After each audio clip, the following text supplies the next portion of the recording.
Clash of Clans Podcast, episode 98.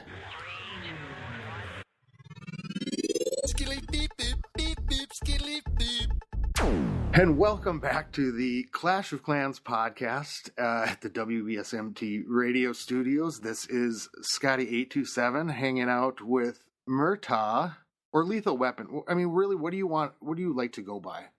I guess nowadays most people just call me Lethal or Mert.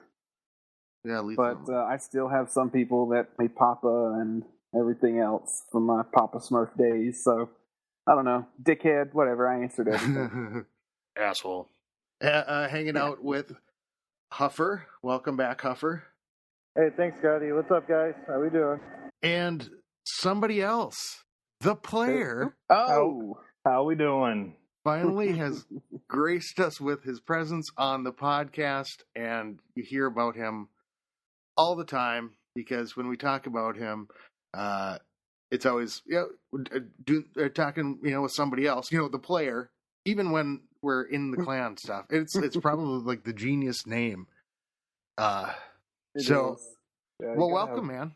Yeah, it's good to be here. Glad to be with y'all. Well, why don't you let everybody know where you're at in the game, kind of, the origins of somebody else, the player. Somebody else. All right. I started, I'm not quite at my 2-year Clash anniversary yet. Started back in May of 2014. So, did the traditional, solo play a little bit, then went out and forged into global, found some happy, wonderful clans of Doom that sent me in the wrong direction. Oh. And then finally... Like bad advice? Oh, all sorts of bad advice.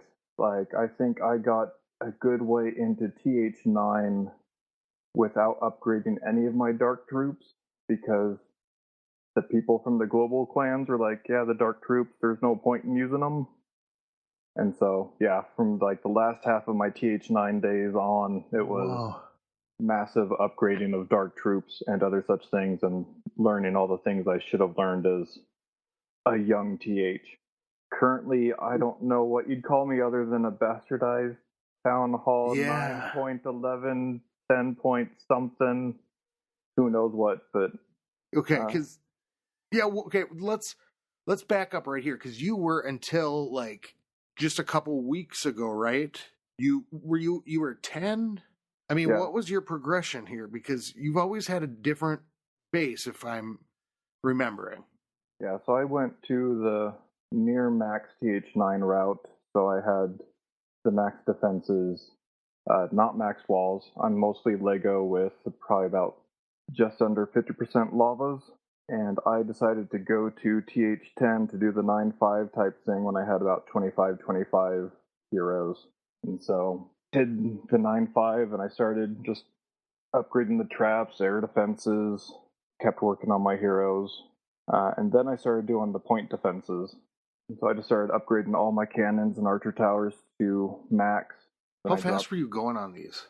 I mean, because didn't you have a pretty rapid, like... Yeah, I kept my builders busy. Like, it was a fight to make sure I wasn't just sitting on a stockpile of loot, because as soon as one builder finished, I was able to put another one down. And when you're talking like upgrading those cannons and archer towers, that's just about 7 million a level. It's like 14 to 15 million per. So yeah, I was just working around in a circle. So there was times where I had all 4 air defenses down, or 4 or 5 archer towers down. So yeah, I just plugged through it because I figured the incremental weight gain from increasing the archer towers or the point defenses was worth the extra DPS. So I was able to get all that extra damage per second on my base without very much weight gain for the war scene, which I liked because I was still working on my heroes. Well, and no Infernos? No Infernos. Up until 20 minutes ago. I guess I'm now starting my Eagle for the second time, but no, I have You just put down your Infernos? No Infernos, just the Eagle. Oh, just the Eagle. Yeah, so I did the whole 9.5 thing, upgraded everything in the lab, and as soon as I finished all of my elixir upgrades, I'm like, I would rather put my elixir into the warden than putting it into walls. So I pressed the button and made the transition to 11. So now I'm working on my TH11 point defenses and working on getting the warden up. So. And weren't you really big into walls? I mean, you kind of were like, that was the route. I mean, when you were in, like, I'm just trying to remember because it seems like was it a rapid wall shift?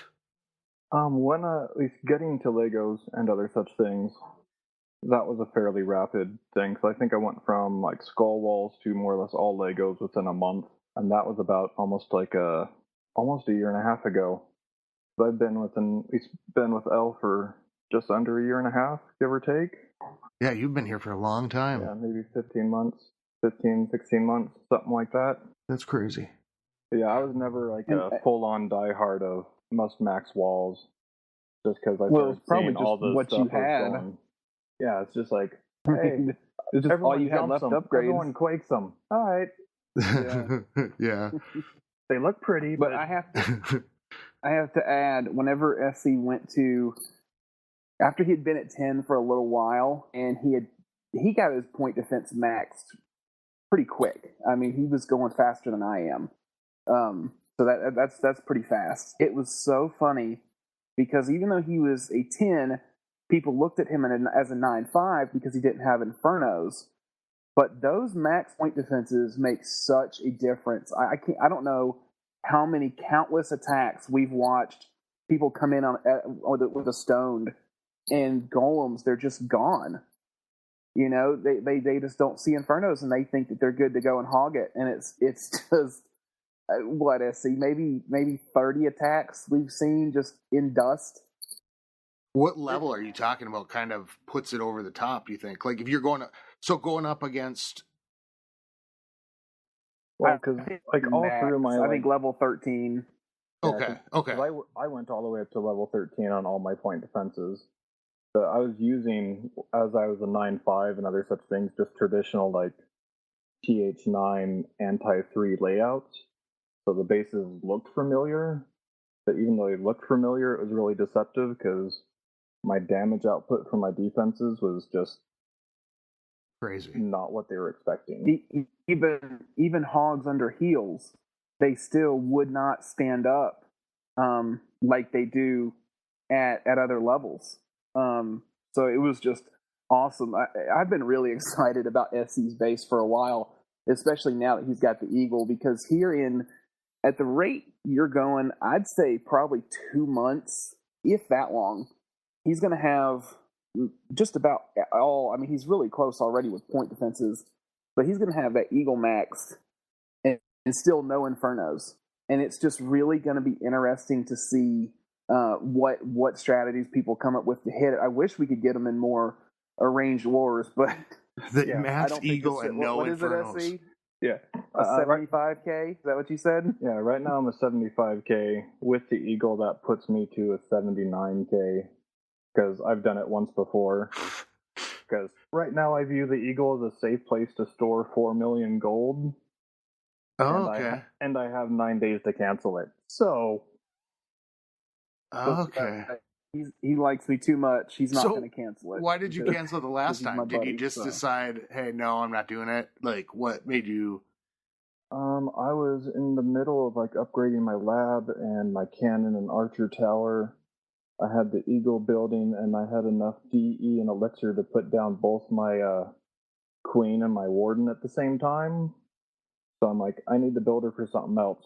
So canceled it, got the gold back, or at least 4 million gold back. Dropped my warden to 11, put my queen to 37, and today I got another 8 million gold, so I decided to put the Eagle back down to make Mert happy and make other people cry when they hit my base. So and Mert, did you say you put your town hall to 11 again? Well, I did, yes. And it lasted for, I think, 6 days this time. But did you say yesterday you started again? Oh, no. Oh, okay. Oh, okay. Congratulations for lasting 6 days. Yeah, wow. If it only took me 3 tries to get to 10, so I'd say it'll probably take me 5 to get to 11. If people listen to the last episode I was on with Megan, Mo Money, and Potter, you could probably tell I was a little distraught in that, and I had already pushed the button because I was over it. She might have influenced me a little bit to go to 11 and wait, and to hang out to cancel. Yeah. She kind of showed me some reasoning. I was watching Asher's video talking about how Town Hall 10 is dead and all this, and she kind of gave me the info the other way where I saw both sides. And the fact just came down to it. What swayed you specifically? To push it or to cancel it? To cancel it. I mean, what did she say that was like? Well, she just showed me that Town Hall 10 has a bigger role to play in wars than I originally thought. I was looking at it as you feel useless in a war. I mean, the 9s have a very strong job to do. They've got to clear the 9s, then they've got to scout the 10s or 11s.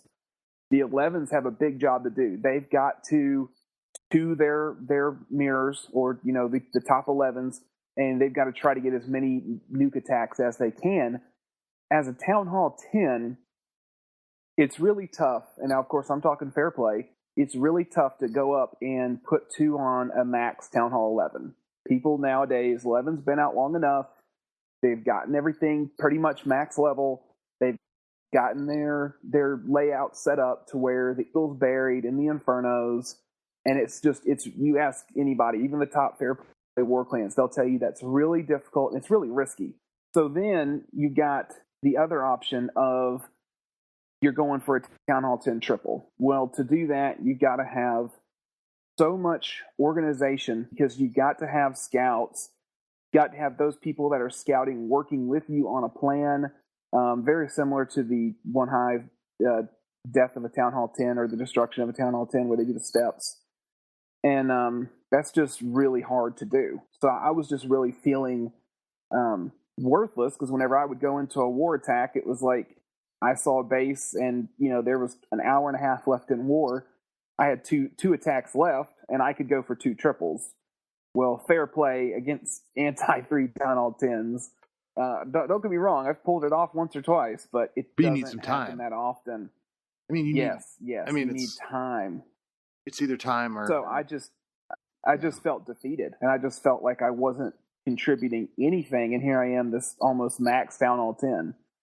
But really what came down to it... what's that? That really surprises me that you felt that way, though. And I think that's one of the things that we as L were still growing into, is some of that ongoing evolution in war, having some of those scouts attacks, doing some of that pre-planning to be able to make the CH10 triples more plausible versus the... Exactly. Well, why don't we get to that? Have to be on all day for that to happen. You kind of have to be available, at any time. And, with L, even though we are serious about war, we don't have the same requirements that these other clans do, because we, basically we're a bunch of guys that like the podcast and really love Clash. Still have real lives. We still have families. So it's, we don't put as much work into it. So but we're getting there. I mean, we're definitely getting there. Well, and I want to get into that, because that's really the big news in a second. But I think, to give context, Huff, you are you able to talk? Yeah, I'm here, Scotty. Sorry. Oh, okay. No, I just want to make sure. You are now a 10. So, I think the last time you were on, were you a 9 still? Or had you just went to 10? No, the last time I was 9, I was a 10. Okay. I couldn't remember how long ago it had been since you'd been on, but or where that fell. But because I think it gives a little bit of background, just so that you want to talk about what just happened. I feel the same as Mert, really, right? I'm actually a pretty decent 2-star person. My thing I could 2-star most bases with my eyes closed. And in war, that's gone now as a Town Hall 10. There's no place for a Town Hall 10 that really 2 stars and more.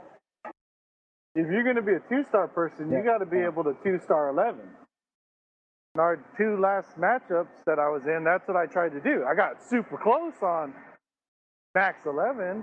I hit the top one against Northern members, and then playing with Cockwan, I hit number 2. I had like 25% left on the Town Hall, but I came up short. I got the 1 star each time. But in terms of the triples, I mean, unless you're facing anti-3s every day, I mean, it's pretty hard to practice against those bases all the time. Like Merc said, you know, you got to strategize so much to do it that it's hard to do. Yeah. You used to play the 2-star game on the 9s, or when you were a 9 under the 10, you'd come up and hit. So it must be a lot different now when you're trying to hit the 11s as a 10. Oh man, and not. That eagle makes such a big difference. If you're not able to get that eagle out, you can get the Town Hall, but if you don't have the 50% and don't get the eagle, you got no cleanup because that eagle just takes out the cleanup. So you have to get the 50% before you even get the Town Hall, which is incredibly hard to do even then because you're basically facing a max 10 with an extra point defense. And you got to get there. You got to get to the eagle before it activates. Either you got to get the eagle out before it activates with queen on a queen walk usually, or you got to be able to pick up enough percentage that when you go and make the dive for the Town Hall and activate the eagle, that you already are going to know you're going to get the 50% on the way to get the Town Hall.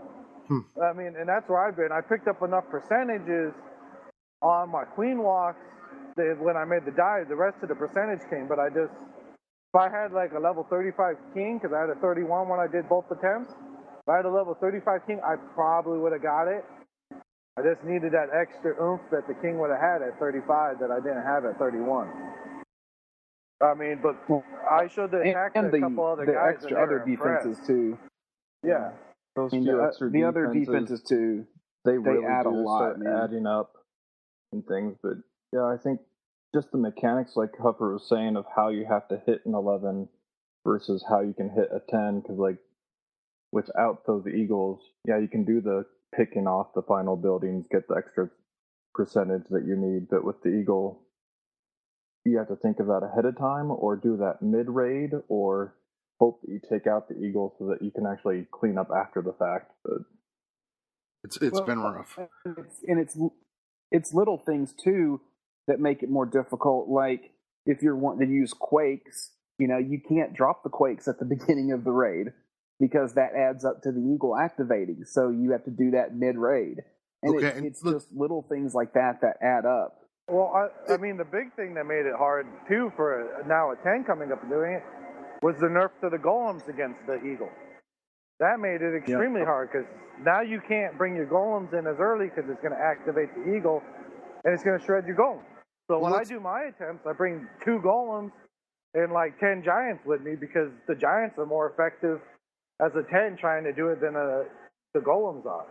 Well, let's back up so you, and I know this, but let's, for people who don't, the eagle is set off at what troop capacity, right? It comes out at 150? I think it's 160. 160. 60, okay. Yeah. So it is triggered by the amount of troops. Housing space. Anything you drop the board, heroes are 25. They count for 25.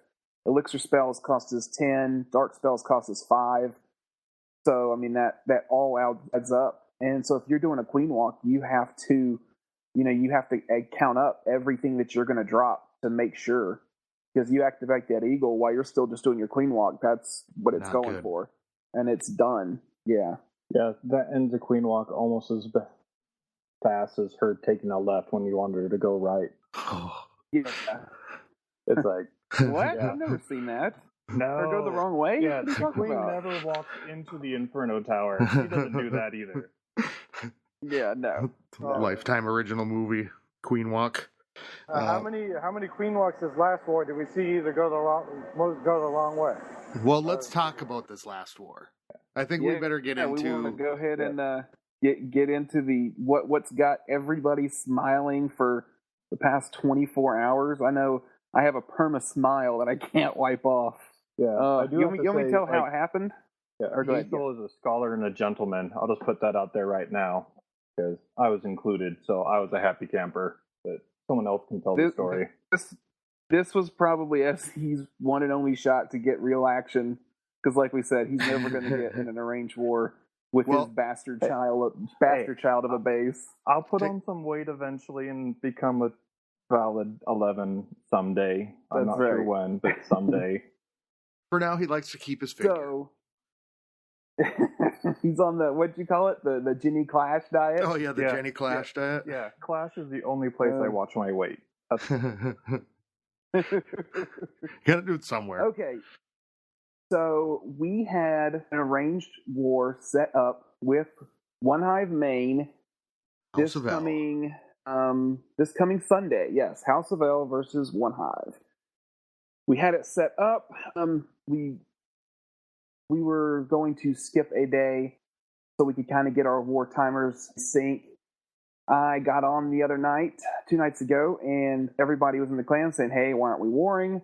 I checked leader chat, and I didn't really see a real reason. It was kind of a maybe we should wait till tomorrow. Yeah, maybe we should.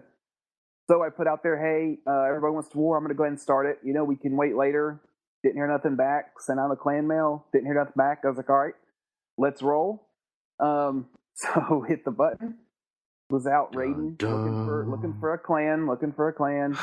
Come back. The chat or number counter was maxed out at 100, and I'm like, man, I've been gone like 2 minutes. Okay.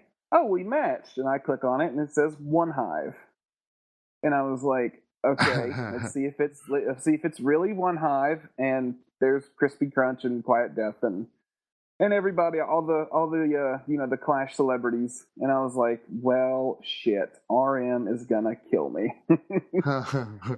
Because it was just a few days away. We're not in the war. Yeah. And here's me. I had stopped at a gas station, and I went in to say, I said, "Don't push the button. I want to be in. I wanted to get back in." And I said I was gonna have you push the button or something. And then Rudax, or I said, "Well, don't push it or something if you match or if you haven't, or something." And he goes, "We just matched OneHive." I was like, "Oh, damn." My wife and I we finished watching the show, and all of a sudden I see the screen on my phone light up, and it said, battle has just been declared against OneHive, and has a little exclamation point right there, and I'm like, I gotta check this. Saw what it was, and I'm like, hey, love, I gotta come back. I need to go talk with some people about what just happened. And she's like, gave me this little inquisitive look, and then poof, I disappeared for a little bit. It's that game again, isn't it? You're going to check that game again. No, my wife is fantastic. Great, that's supportive, great. Whatnot. She's also is she sitting there? No, she's sitting there right now, isn't she? But my wife, somebody else's wife, does say hello, and then she also continually refers to like Scotty as Scotty with the Nazi botte. No, we were actually discussing account names for her the other day because she's actually now thinking about trying out Clash of Clans for herself. But we digress. So anyway, back to the story. Well, so I didn't even know we matched OneHive because I wasn't in the clan. I left to go for another war with another podcast clan that just started up. Because I wasn't in our arranged matchup, and I came back, and I'm talking to Murray. He goes, "Dude, go check who we matched. So I was like, "Holy shit, OneHive? What the fuck?" Wow. So I wasn't even in the clan. I had no clue. Yeah, and I was in Reloaded. The reactions were priceless. Whenever people were logging on throughout the night, a bunch of people saw the notification on their phone, and they logged on immediately. But then, just like every 20 minutes, somebody would log on And then they would just, what? You got to be kidding me. Because I don't care who you are, when you play Clash, everybody makes the joke when they hit the search button. Oh, watch, we're probably gonna match OneHive or something. Yeah. Everybody makes that joke. If you say you don't, you're a fucking liar. Okay. So yeah, because you could hit it. Yeah, if you're close to them and wait, you could hit them randomly. Yeah. And Friday, I didn't even realize this. I've told me this, but Friday is known as the unofficial matchup day. No, Sunday. Sunday, because so many people do their arranged wars on Friday night. So they're ending. So then, a lot of them use the same numbers and this kind of stuff. So you get a lot of big clans matching on Sunday. So it got us. So we kind of just immediately went into into just war mode straight up. Like we just got together and was like, well, this is it. This is our shot, because we had a pretty good chance that the arranged match was probably off. I mean, we could have went to alternative clans, but I don't know. We all just had a feeling that this was probably going to be it. And we had several guys from L2 and Reloaded in the war. I mean, guys with 10, 13 heroes, 15, 15. Yeah. I don't know how many 15, 15. And, and these are guys that the whole reason that they're in L2 or Reloaded is because they're learning the basics and this kind of thing. So they were just, didn't know what to think when they saw that match. So we just sent out clan mails and said, look, guys, this is it. This I think Lowe said it best. He's like, this is the war of your Clash career. This is it. And we just told everybody, you're putting in time. You're going to be on TeamSpeak. And we had, I'm Hufer. not kidding, TeamSpeak was popping. Hufer says, I think says, can you create some more channels? Yeah, I hit up Scotty before the war started, and I go, Scotty, you need to create more channels in TeamSpeak so we can strategize more.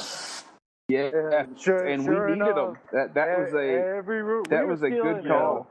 We were still in the L2 and L Reloaded chats. We were moving everywhere. The champagne room. Yeah, everything was being taken over just to be able to discuss things and make sure the war attacks were being talked out like they should.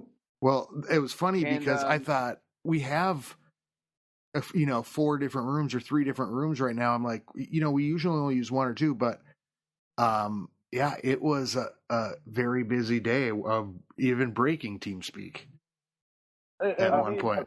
Twice. The whole booted. And by breaking TeamSpeak, we mean, I don't know if it happens to everybody, but for us, it seems like if you have more than 25 people on for right at an hour 10, it boots everybody off, and you have to wait 5 minutes and log back on. So, well, yes. The whole war community was pumped for this war. I'm now taking over helping out with all the numbers. We got a group of guys now taking over for our end to do all the numbers for our range matching. So I'm in the FPC chat. I posted the screenshot of the war the day we matched when I came back to the clan. And then the day of the war, I posted it. And boom, instantly there was 3 messages.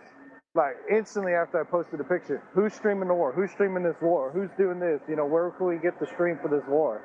Unfortunately, at the beginning of the war, it wasn't streamed, but everybody was super pumped for this war.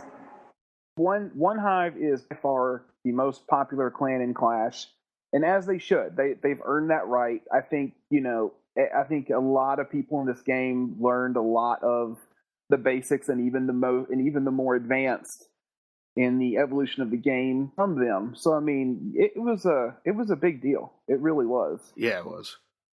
So what was the name of that new room that you created, Scotty? OneHive's Destruction. I guess you had confidence in us. Is that what that was? Well, I was trying to rename and I was like Nines on Hive, and was one of them. Yes, and that was one. OneHive's Destruction was the other one. And I was like, I was going to put in there OneHive sucks. But I was like, it just as a joke, what should I call it to be funny? And I'm like, you know what? Tate might stop by. I don't want him to be like to see that. Like, what the hell is that? Yeah. So what happened? Do we want to give the ending first to talk about how we got there? We can. First, I think it we was a should fantastic save it war. to the end. Save it to the end for what happened. Yeah, well, Yes. They there you probably go. already Do know that. the ending, but if not, they can handle the suspense. So, Okay. So people keep going then. People got on. Yeah, people got on TeamSpeak. We had just about everybody that was in the war was on. We had Potter, who was in OneHive Prime for a while. He's been on the pod for a while. He is now a great new member in L. Just an all around awesome guy. So he kind of took this war a little personally. You know, it's like when a player gets traded in the NFL. It's like the first time you go back to your home stadium. You know, it's like you really want to. It's like when Peyton went back against the Colts. You know, it's like it's a little personal. You know. Yeah, it's like whenever we do had like some people interfamily scrims or things like that. Whenever you get a chance to like like when you had the chance to go and try for like hitting Nat's base or some of those others, like people or people you've had a long-standing career in Clash with, be able to like clash against your friends just makes it that much more epic. And yeah, Potter had a nice, he was really stoked to be able to have this opportunity as well. And Ben as well. Ben is a new L member, and actually I think he still is in Prime, but he too. They were like, guys, we're gonna do this. We know we're the underdogs, but we're gonna do what it takes. And man, that I gotta say, they contributed a lot. They were on with us. It was, like me and Lowe and Hufer and Potter and Ben. I'd say we were on, and Dirk Diggler. We were on TeamSpeak probably 20 hours out of the war. Well, I slept a little bit more than they did. I need my sleep. Yeah, but, Dirk just slept on TeamSpeak. So Dirk actually didn't go to bed. They are now living in vans down by the river. I'm not going to let my fiance listen to this podcast, but I was up to like 3 in the morning. I was up to 3 in the morning with Lowe, and I'm working on a mail with them. I'm like, do not let anybody do any hits until any of the guys that are journaling this war are on. And I sent Potter a message. I go, hey, wake me up in 4 hours after I go to sleep, because I got to call in bed. My fiance's going to be pissed if she wakes up and still sees I'm awake playing this goddamn game. So I called in bed and act like I've been in there for like 2 hours, and really it was only like 20 minutes before her work alarm went off. And sure enough, Potter calls me at 7 o'clock in the morning, waking me up. That's awesome. You can't get divorced, or so, in your case, unfianced over the war. But you'll risk it. That's what's nice. You'll risk it. Well, let's talk about prep day. What happened prep day? How'd it go? What was the strategy? Oh, I found out that they created a group me the day before just for this war. So I didn't have a chance to mute the chat, and they added me like 5 minutes after I stepped into work, and here it is. I can't pull out my phone because my bosses are there. Here it is. It's going off like crazy base pictures. People going, well, what should I do to the base? Like every 10 seconds is cats going off like 3 hours before the war starts. Yeah, because there was a lot of work that had to be done on prep day, because we were just coming out of the other arranged war, and that was all streamed and other such things, so everyone's bases were more or less null and void, and so there was just mad base creation, implementation, and review. Got to build prep day or find a base. When we were calling, digging up contacts from people we haven't spoken to in forever, like, hey, what clan are you in? Awesome, I need some bases, and then working them out, tweaking them, or just building them. I know we had a few that we just built, and that was pretty much all of prep day. Just the quiet before the storm. And then the storm. Yep, and then it hit. We just set the basic, Town Hall 9s. You need to get in early, get on, talk it out, and we had an amazing turn up. I mean, we had 3 or 4 guys that downloaded TeamSpeak for the very first time, just for this war. And we looked at it. We kind of had to look and see where our hits were going to be used for what we had, by people's attacking strengths and whatnot. So we kind of went through and did like a rough draft of, these people will try from here, these persons will try here. And then as the war went on, we just adjusted. If somebody successfully did that, then okay, check that off. Now we can proceed with what we wanted to. Because of course in these wars, you want to work your power to its advantage.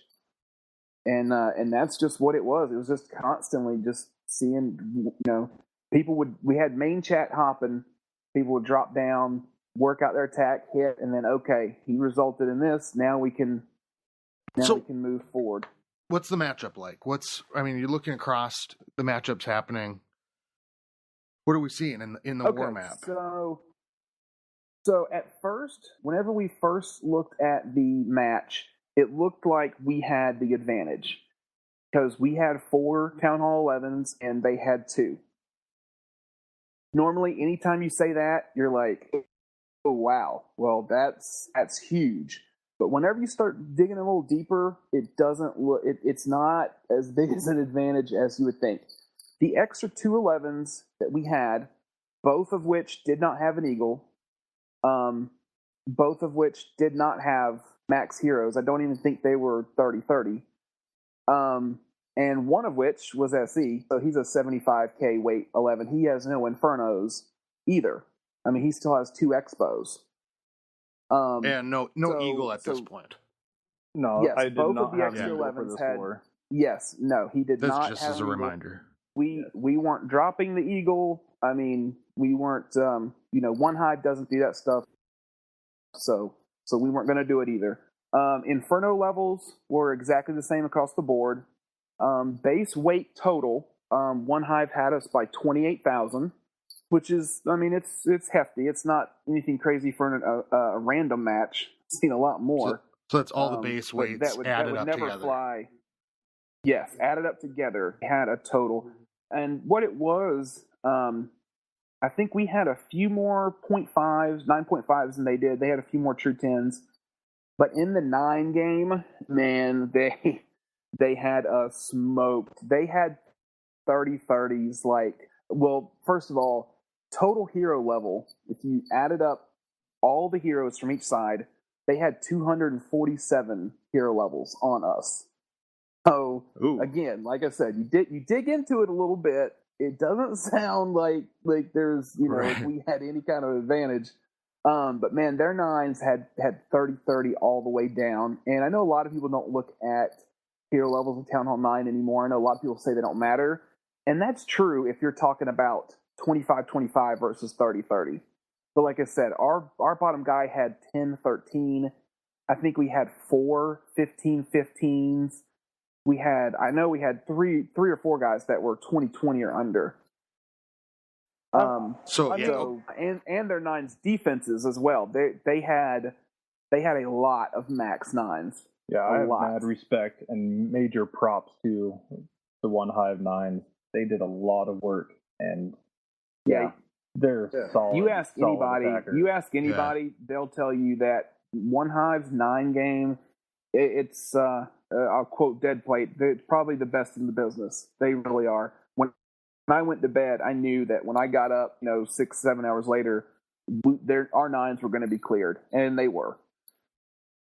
Yeah, it was like, okay, we know that the war is going to come down to the end on the 10s and in the 11s probably, because we know that the 9s they're cleaning those up. We know we're going to have to step it up on the end game for sure.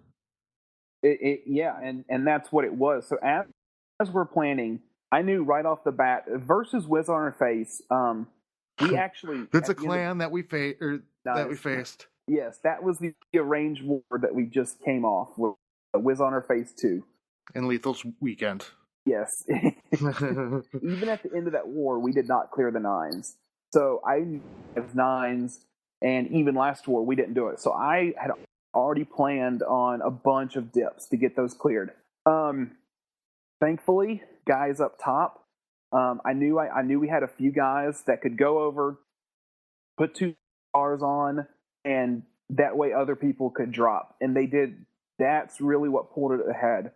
We had a couple of our solid 10s. I knew T-Skits. When I went to bed, I said, man, I want you to hit 3 and 4. And I woke up, boom, we're both pretty good percentage. So what? Okay, so we start out the war. How does the war start out? Does the war start with 9s going?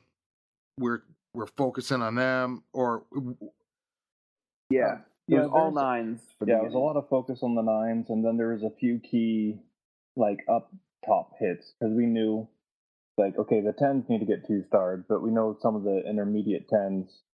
If we had 9 attacks available, we could let them do the scouts, other type things. But we knew with the 11s, those needed to get 2 stars, so we could have some of our 11s or the ones that are capable of hitting the 11s to go ahead and start planning that out and start working on that at the beginning of the war because we knew it was going to need to happen. Yeah, as soon as I saw the the bases, I knew as much as Hufer was going to beg to go up to try to 2-star the 11s, I knew that I was not going to let him do it. So I went ahead and told one of our 11s, like, all right, go ahead, swing away, and see what you can do. Tig, he's a kind of a newer member, been in a few weeks. Is he British, Tiggs? I don't know what he is, but I know he lives in California. I think. Okay. So he's an illegal immigrant. I apologize. I'm just kidding. He's a max 11. He swung out on number 2 on the first one. He had a little warden malfunction. It was on air instead of on ground. Oh yeah, that's right. If it wasn't for that, he had the 2-star lot. That wasn't Tiggs. That was Uda. Yeah, that was Uda. That was Uda that did that.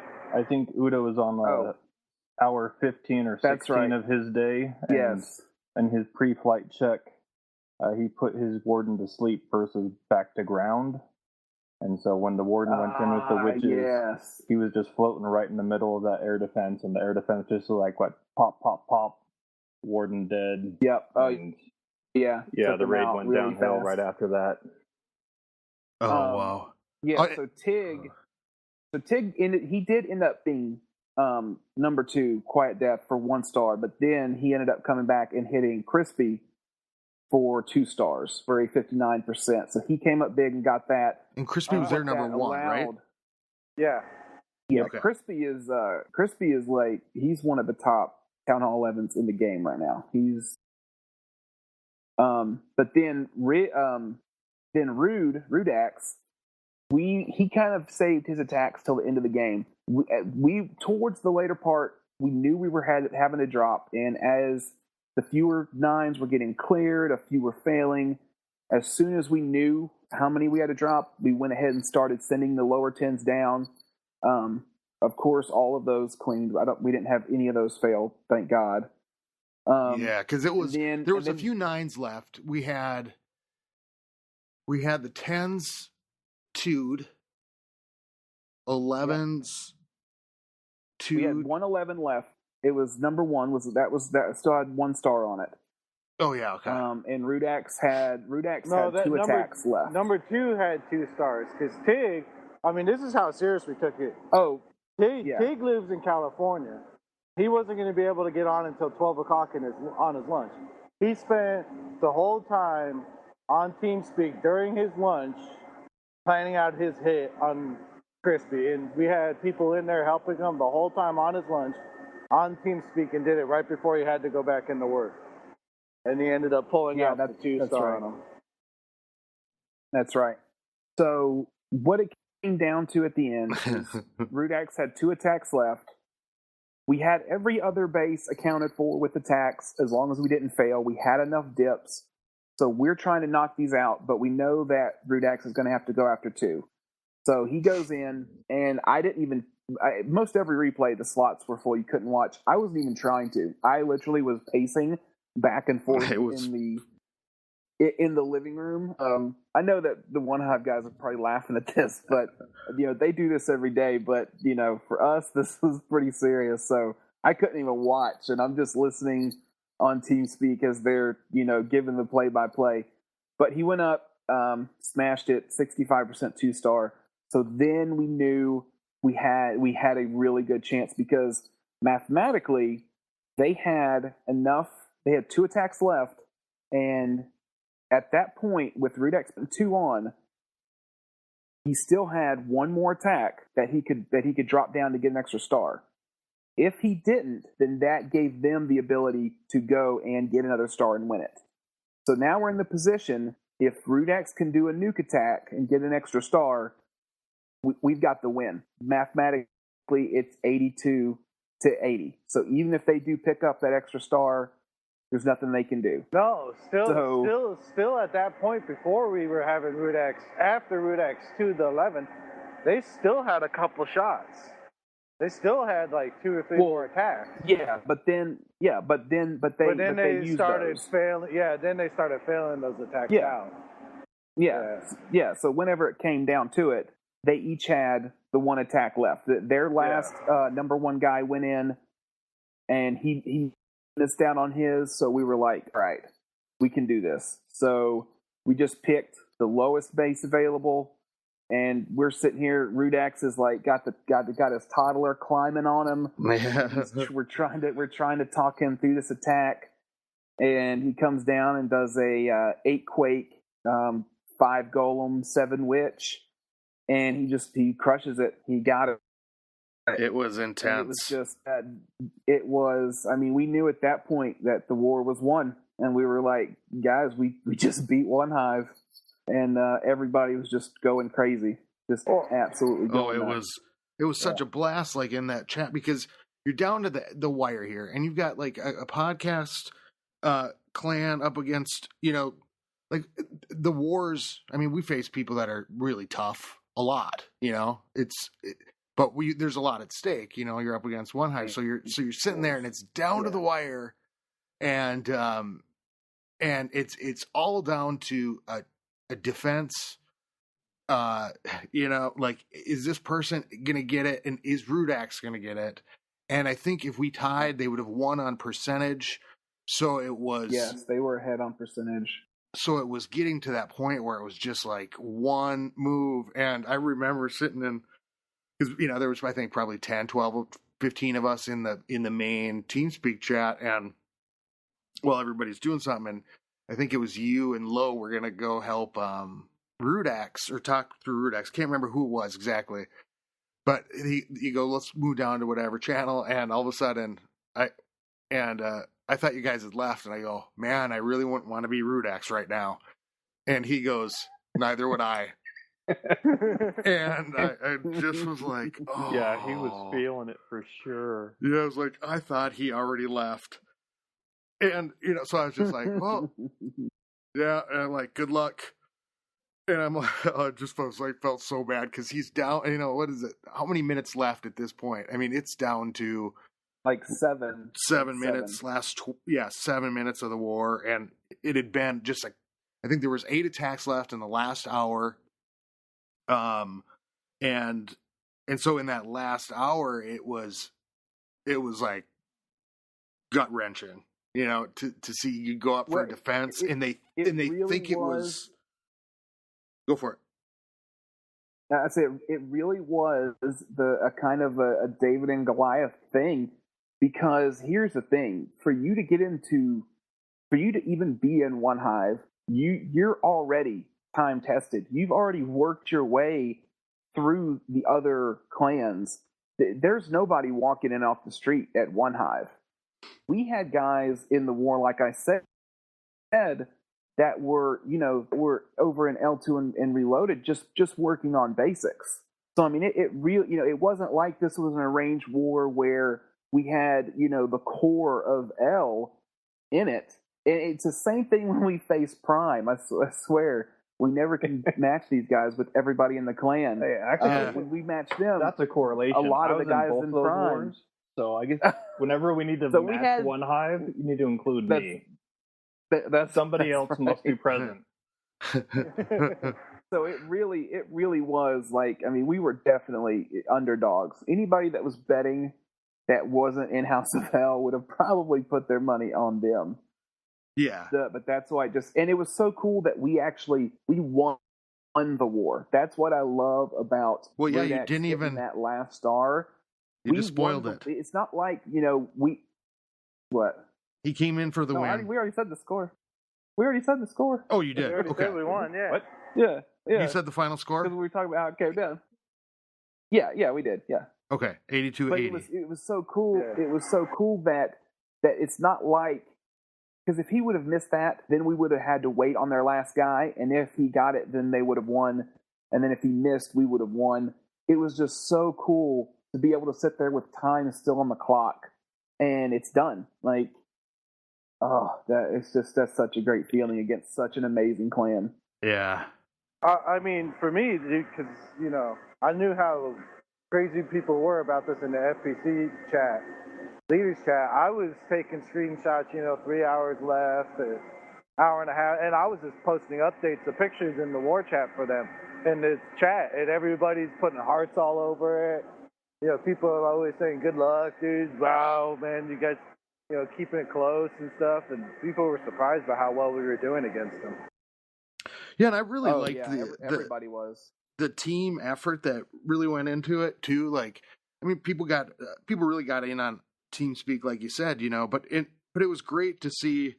It was great to see how people strategize and people stopping by, and just even like people reaching out to other people and then like coming in and just passing like information on and how well people communicated, throughout this whole thing. I think it was really great.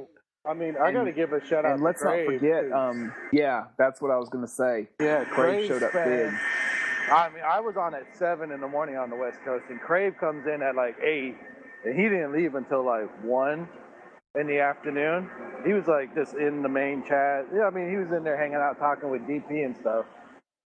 But he was giving little tips here and there about what we should do and stuff like that. Yeah, just looking at people's bases. Talking some theory craft and some other such things like that, and like just talking on like, if you're going to run witches, what sort of ways or what are the things you're looking for? How would you send them in?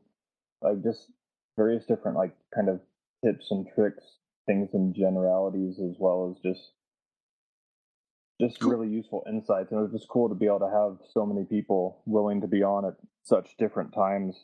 And like you said, there's such great coordination on like L's side that there was always somebody around that knew either what the plan was or who was doing what or where we needed to go next. That the amount of confusion on our side was, I want to say, one of the like all-time lows for some of these like arranged wars that we've been in. Yeah. Well, yeah, it was. I say we have to establish one rule for arranged wars from now on. We're not allowed to leave Benji and Dirk alone so they can strategize the plan. we left like a 3-hour window, 3-4-hour window where none of the war generals are on, and they come up with some cocky mammy plan for a base. So from now on, I don't think we ban Dirk and Wait from war planning together on arranged war. Don't worry, Benji. Not gonna say what the base was. Don't worry. 50 Shades of Wade is sitting there going, shots fired. Shots fired. Yes. I called it for class color all in you already. No, it's actually fantastic because in our current war right now, there's bases from the OneHive war that are on the enemy side already. Oh, yeah, that was a big thing. About just like, I could not believe it. Did you see? Do you remember what happened with Benji's base? The fact that he had a OneHive base, the exact copy. Yeah, in the war, we had 50 Shades of Wait. He was really late finding a base, so he put it up. Like the last 30 minutes, and war starts. We're looking through their bases, and we get to Bella Makes Bacon, and we're like, I think it was Dirk.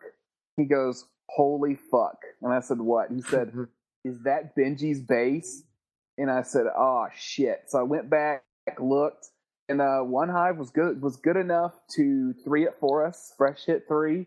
So we returned the favor. We just did the exact strat, and that came from that was awesome. Base somebody had shared at one point or something like that. An internet base, bases right? are dirty. Yeah, These bases are like stripper thongs, man. They get around. Good enough. Everybody's looking at the bases. Oh, I know where that base came from this clan. Oh wait, the next one down came from this clan. Oh, that one came from this war. That one came from any arranged war you go to. People are pulling bases from everywhere. The bases are shared amongst the whole community. Well, so what did you see as a should we give the shout outs for some of the 9s that got fresh 3s? I mean, considering that's a pretty big deal going up against OneHive. Yeah. You have them ready? Okay. I do. Right. Let's see. So fresh 9s this war, we had Dirk Diggler, Mr. Big Dick himself. He got a fresh 3.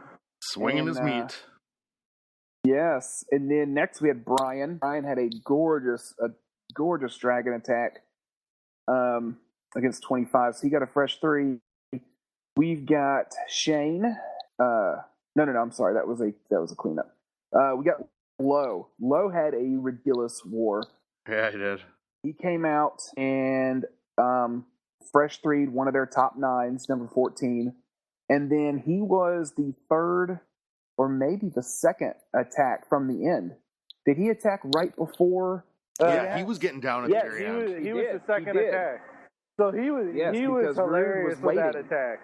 Yeah, because he was going to attack Jake. Let me tell you something. Hilarious. Oh, he ended up finishing Jake off in the end. Jake's base. Man, we talked that attack out so many times, and he absolutely destroyed it. He could have swagged spells if he wanted to. I think he talked to you. Beautiful. I think he talked to you, Mert. I think he talked to Potter. I think he talked to Ben. Yep. He tried to talk to me, but I was at work. And then I think he also talked to Hatter. He hit everybody up for that. And he had the plan 3 hours before he was going to hit the base. Yeah, no, he did. He just and let me tell you, and Lowe, he has in at least 3 wars, one being another arranged war. He's clutched the last attack for us. I mean, 2 wars he actually got us the win going in the last moment. So Lowe has just turned into an absolute beast here lately. Another person that had a crazy war was Dicarius. He came out in yeah. Oh, sorry. Just to mention, Jake hit Lowe and got 2 on him, and then he got to hit Jake. Oh, so it was like a double. Got some revenge there. Yeah, it was pretty fun. I mean, what a great opportunity, Dicarius, he came out and he fresh 3'd their top 9, and then he cleaned up their lower 9-5. So that was he had a crazy war. He's doing one of the recap videos for us right now. Oh yeah. And then let's see, Watts got a fresh 3 on a high 9, and then Bazinga did really good. Now Bazinga's a 9-5. He does have I believe max golems. He fresh 3 to 9, and he did a really nice clean walk on a 10 for 61%. And then of course Potter, he absolutely wrecked stuff. But yeah, I just wanted to give those guys. I want to shout out to Baz for how many defenses? He had 8 defenses. Oh, you mean Base of Doom? The Bee Killer. 8 defenses. Insane. Yes, that's what he changed his name on the TeamSpeak. Everybody, you gotta understand, Baz, his wife doesn't like him on TeamSpeak because he used to play WoW a lot. There's only been 2 other big serious wars that he's been on TeamSpeak that he's always had his mute muted. So this is the first time we ever heard him talk. And everybody's in chat going, in TeamSpeak, Who the hell's Base of Doom? And it's Baz is sitting there with his Base of Doom. Well, and so he was number, I think, what was it, 6 or 7, somewhere there in the war. I don't have it up right in front of me, but he was number 11 for us. Yeah. And so they hit him first with a 9 attack, right? He's a 10. They hit him with, was it a 9, a 30-39, I think, for 94? They were going to do that that destruction of a Town Hall 10 that they do, where they had the 9 do an attack, and then they had somebody else come and do it again and try to replicate it. And I think the 9 got crazy percentage on it. Yeah, like 64, I think it was. I mean, I thought for sure. It was like 80 or 90. It was like all he had was some Teslas and an Inferno left. Yeah, I think it might have been in the 90s. Yeah, I think I was like, wow, this next hit, it's going to come down in 3-star this. But man, he just kept holding and holding and holding. And he was actually their last attack in the war. Now, like I said, Rudax had already hit, so they were mathematically out. But even if Rudax would have missed, we still would have won because they struck out on his base. So yeah, his base was, let's just say he was happy with his war. 2 good attacks and eight attacks soaked up. That's really good. You go through group me today, and here's Baz posting pictures of his screenshots that he took of his base defending all the time, all those times. Oh yeah, over and over. Well, I think he changed his name to Base of Doom in group me. That's something to be well proud deserved. Of, though. Yeah, that is some good stuff. Yeah, because I mean that played in so much. You think just even in the planning, and they had a low base we had trouble with. 27. I had to come down and nuke it. Yeah, it was one of those where it was just. Oh my god! It was almost the battle of the 27s there, because they we hit their 27 6 times. Yeah, we nuked it the 6th time. Yeah, the 6th time you came down and got it, and then they hit ours 5 times. So yeah, 27s were. Yeah, was it TL Cool J? I think it was. Difficult. Yeah. Had a lot of defenses. Yeah, and it was funny because a lot of it was hearing about it today because some of the people that were there had come over for the arranged war for the wait, and they came over just to do one war, and they're like, I just came for a war, and I ended up with OneHive. So it's been a pretty fun post win. Would you agree? Oh yeah. Yeah, absolutely. We had people popping in our team speak in our group meet, congratulating us. People coming all over the place that know us, and we're giving congratulations everywhere. So, like going forward, though, I mean, what do you? Oh, sorry, go. I think one of the coolest things that I think probably every one of us has done is just pop back into their old clan and just said, hey, watch the next OneHive War recap video. I think that we've all done that. Yeah, I popped into their old group me and I posted a picture, and it's like, shut the fuck up. All these hearts going on the picture. You just got defriended on Facebook. Yeah. It was a great war. Like, there was a lot of great hits on both sides and other such things, but it was also, I think, just like kind of showed behind the curtain, because you always see all these YouTube videos and you see all these great successes that people have out in the world and things like that, and you always compare yourself of going, okay, why can't I get that to happen? But yet when you're in some of these wars and you see on both sides great attackers you both work with on a day in, day out basis, as well as those on the other side still having raids that don't work out, and going, yeah, they're human too. It happens. The first time we saw their queens died, we were like, they're human, boys.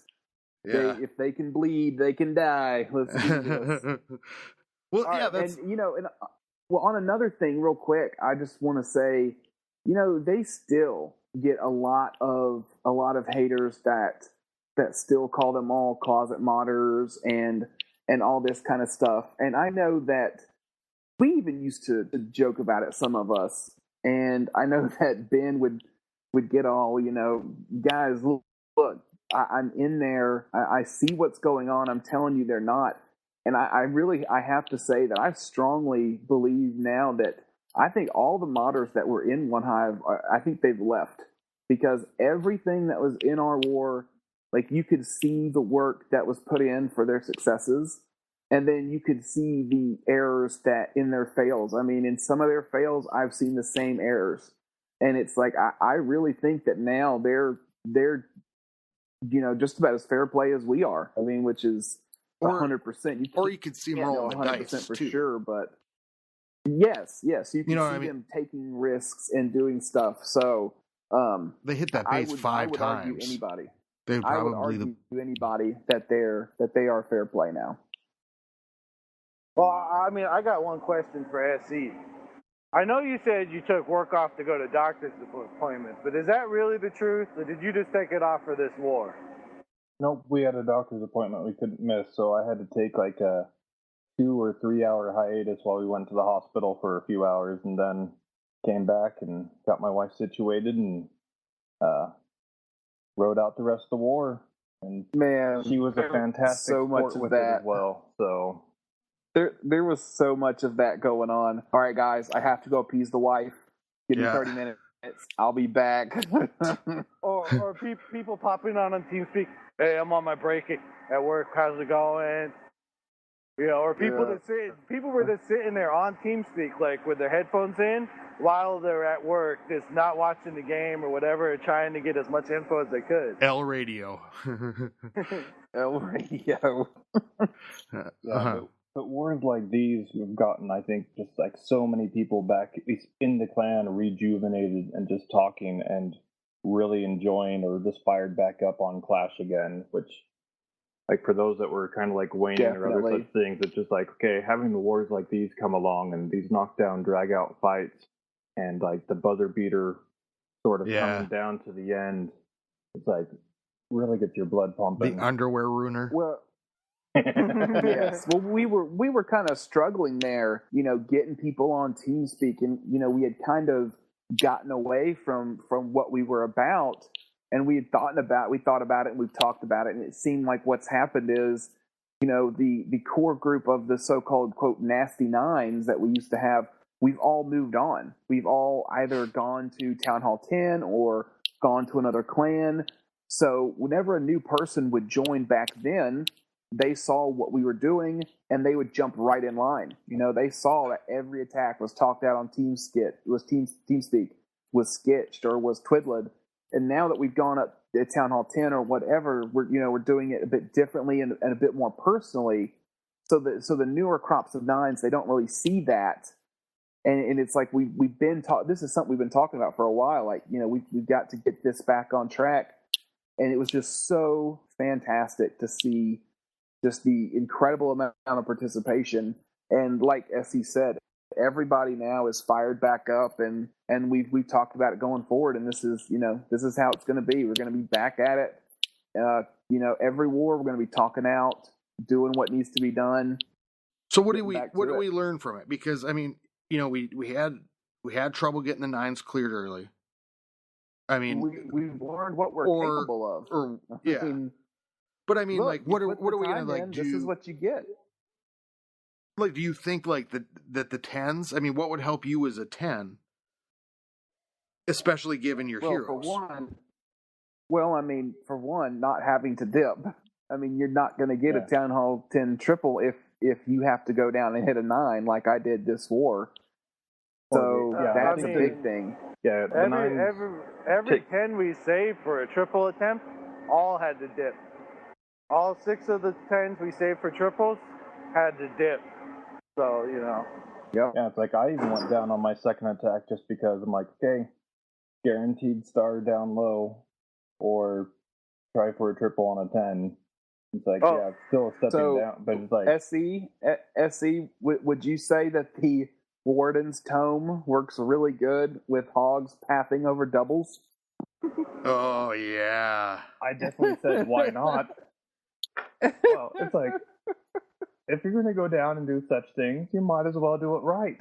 So, as one of my friends puts into his webcomic, it's like, there is no overkill. There's only open fire and time to reload.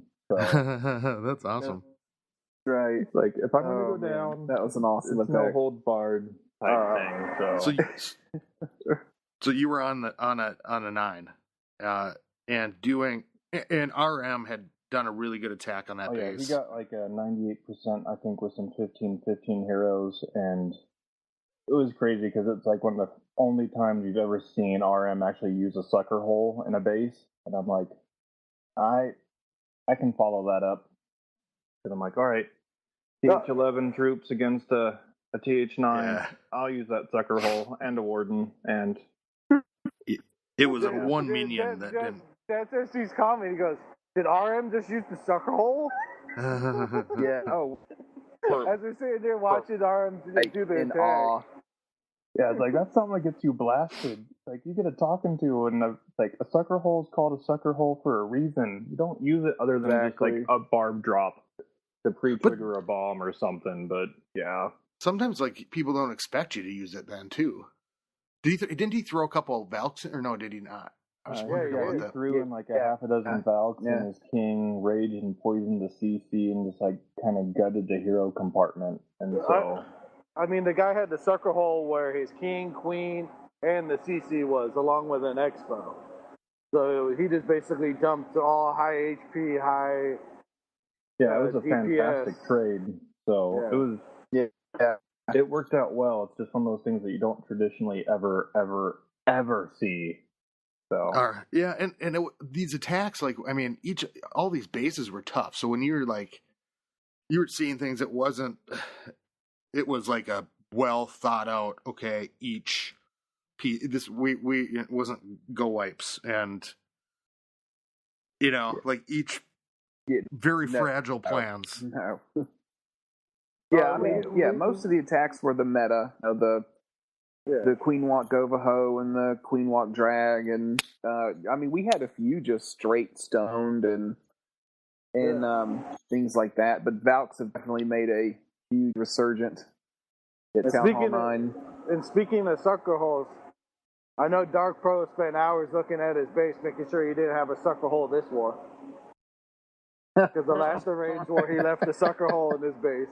We gave him a picture of it, and he had his builder hut one tiled off, and it created a sucker hole that they used to 3-star him. It tripped his bombs the war before this one, so he made sure he was on TC. Can you check our base? Make sure there's no sucker holes this time. Dude, you're good on the sucker holes this one. Oh, it was one of those wars I would have given anything to be in, but I also was really glad I wasn't, because that was I mean, some of that stress, like if that would have been me at the very end, waiting to attack, I would have been so, like, big shout out, to Rudex for that 3-star, at the end there, because I mean, he was waiting to adjust, into the war, and so kind of waiting to see where to go, and then it getting so close. I mean, poor guy, but way to hold up under pressure, because I mean, that was really intense. I mean, I know that I was freaking out because I was one of the last drops, and I have max offense, and I was hitting a 9, and I know I was talking to Lowe and Potter and Ben, and I was like, all right, so this is what I'm thinking, and Potter was like, dude, what are you talking about? Just throw your troops at that base. And I was like, look, I want no question. I want no question. I want everything accounted for. I was like, I don't want to have any mistakes. And I went through and did a full Town Hall 9 attack just with the higher. Wow. No, I hear you. It's one of those things of, if you're going to be dropping, it's one of those things of going, you do not want to be the one that screws up, especially when it's that close at the end. It's just like, it's a lose-lose. I mean, it's a lose-lose. If you do it, it's like, well, of course you should have. And then if you don't, oh my God, you might have just cost us the war. I mean, come on, who would ever live that down? Yeah, that's exactly why it was all right on a 9. I mean, It's like, oh man, you were the one that ran the plan through me with my first hit and spotted me on it, and you saw how nervous I was, and I did 2 of them. Yep. So people were talking about that, about the spotting. They were asking about that. I thought that was a good thing. Like what we've been talking about, and it's coming up more about the spotting, and it's attacking live on TeamSpeak. Well, it's attacking live with another person, especially if you're doing a queen walk, in a super long queen walk, or you're coming in from your kill squad from another direction. You need someone on there so they can watch your queen during the queen walk, so they can go, okay, raid your queen, hit your ability, because there's too many times where you see someone that's not on TeamSpeak doing a hit, and we're all sitting there on TeamSpeak watching them attack live and screaming, hit the ability, or Rager, get the queen up. So it really helps. Like, I mean, I forget I sat in on someone's and I saved their queen from going down. Because I told him, dude, get your queen ability, hit your queen ability. And he was able to pop it and keep her alive, and he ended up getting the 3-star. I forget who it was. I mean, even with the delay, it's 4 to 5 seconds. But so what you have to do is you kind of have to watch where the queen is at. You kind of have to see, is she about to get in range? So what I'll do is I'll say stuff like 1 point defense, or 1 or 2 points or 3 points. And so what I'm telling him is how many point defenses she's under, and that way he kind of knows. If I say 3 point defenses, that her health is dropping, and that because you don't want to wait and say, okay, she's about to die, So, and it really does help. Like with Low, I spotted him at the end, and you want to keep the chatter to a minimum, because you don't want to mess them up. So you just want to keep very key, and you don't want Mert on your TeamSpeak with you. I root for every attack. I don't care who it was. But we had a guy who attacked and he forgot to drop his Valks. And, if he was live, we could have said, hey, send in your Valks. I don't know how. I have no idea how. So he sends in, he had 5 Valks to send in. He jumps the golems. He heals only the golems. There's no Valks there. But, Valks are so damn small. He thinks that's where they're at, And then finally, there's like 80% of the base gone. And we see him drop the Valks on the back end. And he smashed the base in under 2 minutes. Hey, don't you know, Valks. Mert, that's the new meta, back end Valks. Yeah. You got storages on the back end. Yeah, just just drop them in there. What is this? They're calling it the meta? The new meta? Well, yeah, the meta is like the norm, you'd say. Okay, well, I didn't know that. When everybody was doing the Stone Go Ho, Scotty, that was that was the meta for the time, yeah. Well, when you guys when you invent a new term, make sure you let me know, so I don't look like an idiot on the radio. No, just kidding. Wait, didn't that happen with the very first episode? Probably. So it's been a really big week in the House of L, and we're looking forward to. Well, I mean, it's not like this war is very easy. We're up against. It's a more traditional L matchup of them doubling or tripling our TH11s with max heroes and other such things. So it's nice to be done with the easy wars like OneHive and back to the regular wars. Farm wars. Yeah, no, I'm just kidding. It was a really epic, fun time. I don't know if any of the streams are still posted. There's going to be some videos, recap videos coming up for the House of L, and you can find those. We'll put them up on the Twitter at WBSMT Radio and then also on Mert. What's yours? Papa Smurf. Parker Jesse 80. No, Parker Jesse 83 at Parker Jesse 83. Okay. Huff. I know. I need to change that. It's at Hufer with one F, Hufer 6. Okay. Well, and SE, are you on Twitter? You want to? Nope, they have to find me in the House of L. So. All right. I like that. Yeah, so we'll put those up if anybody wants to see them. It was a really fun, epic war. I want to, we'll do some shout outs really quick. I want to shout out all the co-leaders in the House of L and how well you guys just, and this is, I'm shouting out the House of L, okay? But, the co-leaders really like Huff and I say I'm gonna start calling you Papa Smurf again right now, just because we were just talking about that. And Mert, like there was really war general. Huff's moving people around in chats and low and SC and everybody's stopping by. It was a really great. Everybody was just. It's hard to like put everybody out, but everybody was just on it and. So it was L at its best, I think, doing what we do and just doing it really well.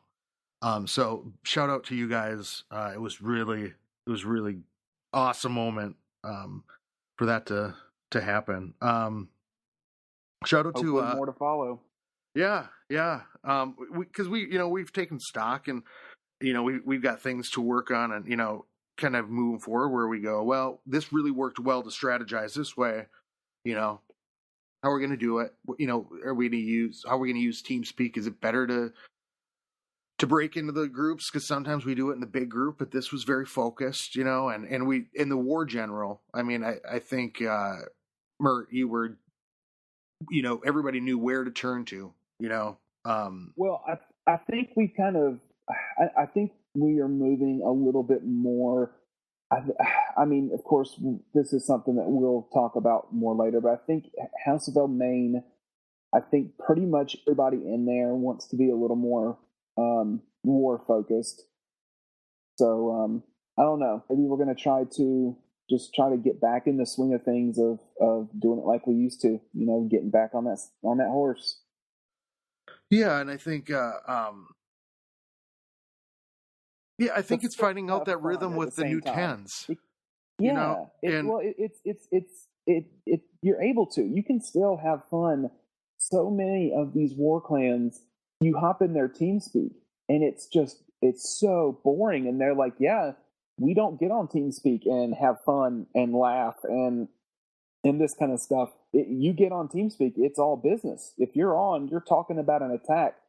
Man, just the other night, me and Dirk Diggler were on till like 3 a.m. talking about fucking life and kids and shit. I mean, it's like these are real friendships that we have here, and I would not be playing the game if it was like that.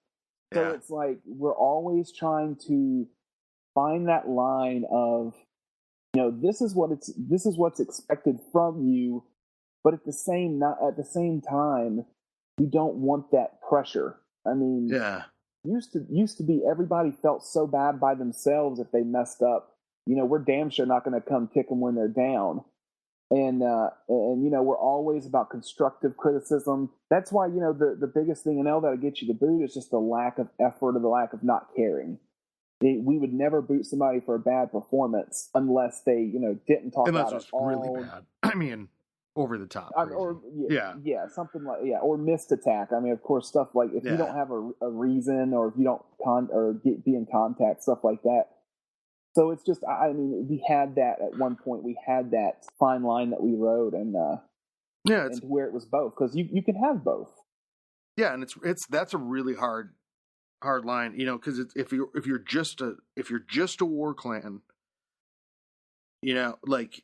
And there are friendships and stuff, but L's evolved like over time. It didn't start as a war clan. I mean, we were doing wars, but it's evolved. But people who are a lot alike, and so it's like, how do you just keep that focus? And if you want to do wars, how do you do it so that it is in the spirit of the clan? And still lets us be L and have fun, and so I think that's a really good point that you make there. I mean, we have guys that are coming from war clans to be in our clan. Potter came over here. He wanted to get away from the super hardcore war stream. He was getting tired of it. Your cunt came over here. Get away from the super hard. Thank you, Huff. How dare you, sir? he came over here to get away from the super crazy hardcore war scene and be a little bit more fun about it. Like we are. So, I mean, I think that's been you go up in these hard wars and you see that, and it's like, well, man, you want to do, you can't do that range all the time and stuff, so it's. No. Yeah. I mean, OneHive does an arranged war like that twice a week. I mean, there's no way I could do that twice a week, Yeah. What were you going to say? It just drives us nuts.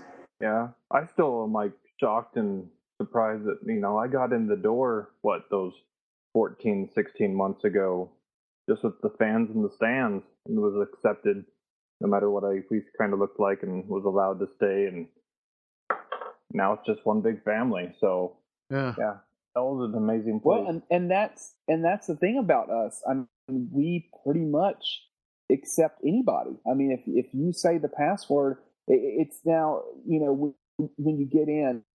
Of course, if you have 10 heroes, then we're going to say, sorry, man, you're not going to be able to attack the bases that you're going to be getting matched up with. Well, and that's the best thing about having L2 and Reloaded, because those are both fantastic clans. Because I've been on some walkabouts recently and doing some wars with them, and they are significantly not as top heavy as L. Because with me being at the bottom of the tens, I'm traditionally at least a third, if not halfway down the war map, and so we get some insane ugly matches in L, which when people are still growing and working on some of their heroes and other such things, Reloaded and L2 are fantastic and have a bunch of great people in them that can also help people grow.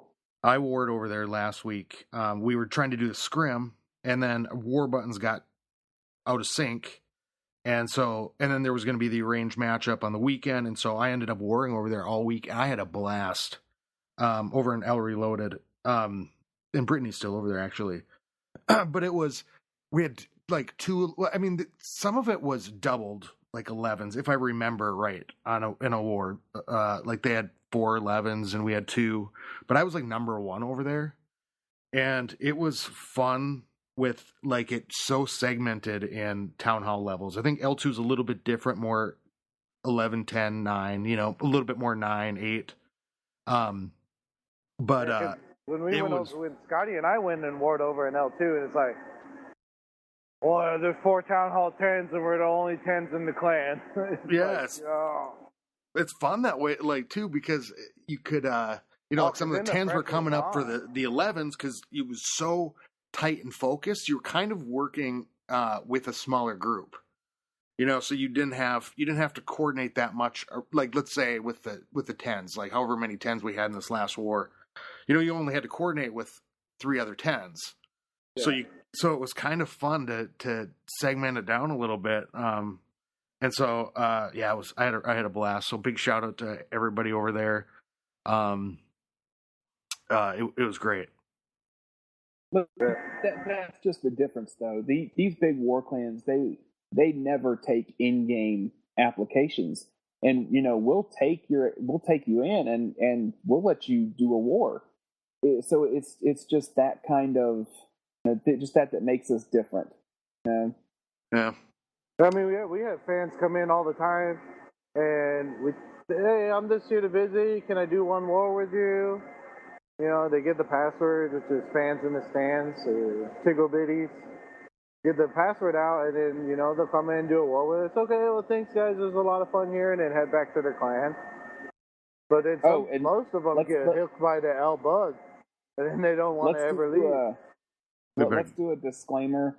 If sometimes if you use the password and you get rejected, it's probably because we just matched in war and like 2 hours prior, and sometimes if it's an English speaking clan, we just want to be a little more careful, because honestly it wouldn't be that hard because in our description it says, Clash of Clans podcast. It wouldn't be that hard to go listen to an episode or two and find the password.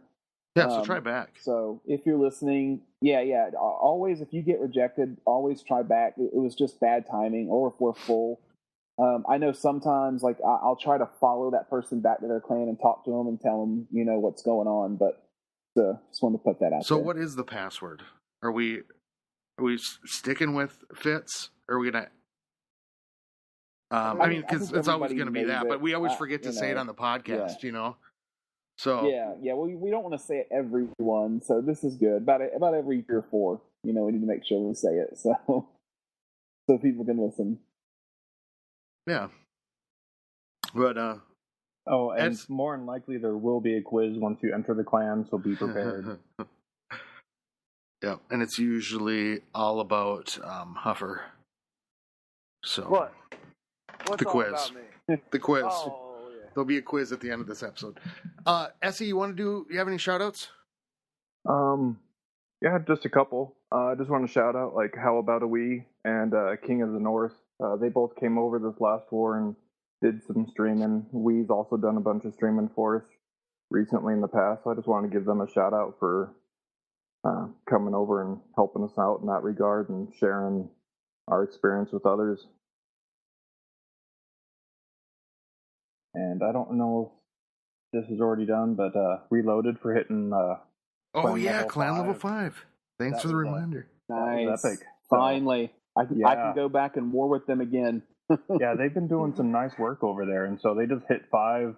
They were hoping to do it during the scrim, but that didn't quite work out, and so they got it shortly thereafter, and so mad props for that.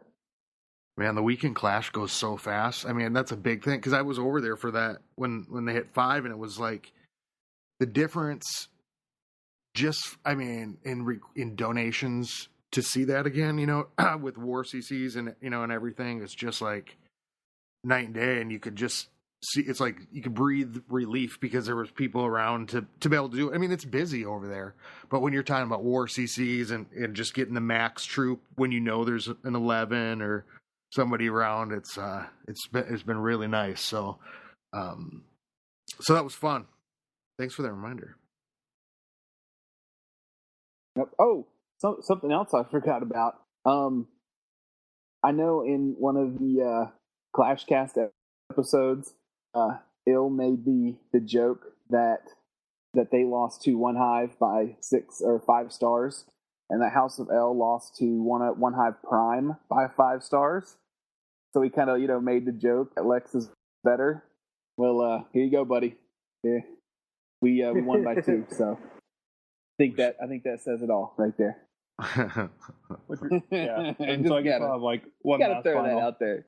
I'll just do a shout out to like the OneHive guys, because mad respect. It was a good war and just had a lot of fun, and it's been nice to be able to like build some relationships with a number of those clashers over some of the FPC wars that we've done, and as well as some of the other matchups that we've had with Prime and other such things over the past.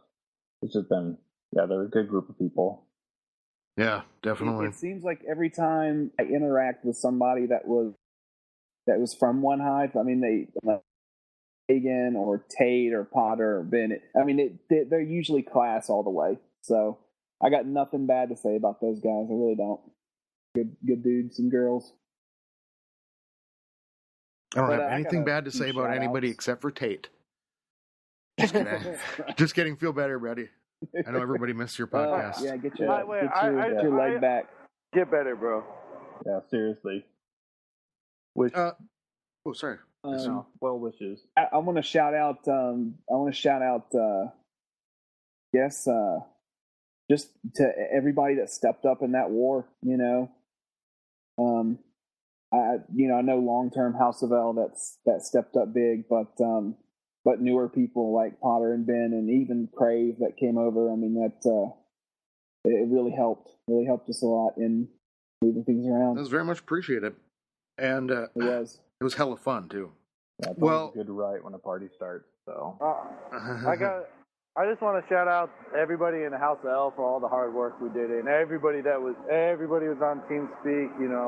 It was like old L, like when we hit those random matchups. Like Hero Heroes and Red and Dark and all those clans where everybody is TeamSpeak.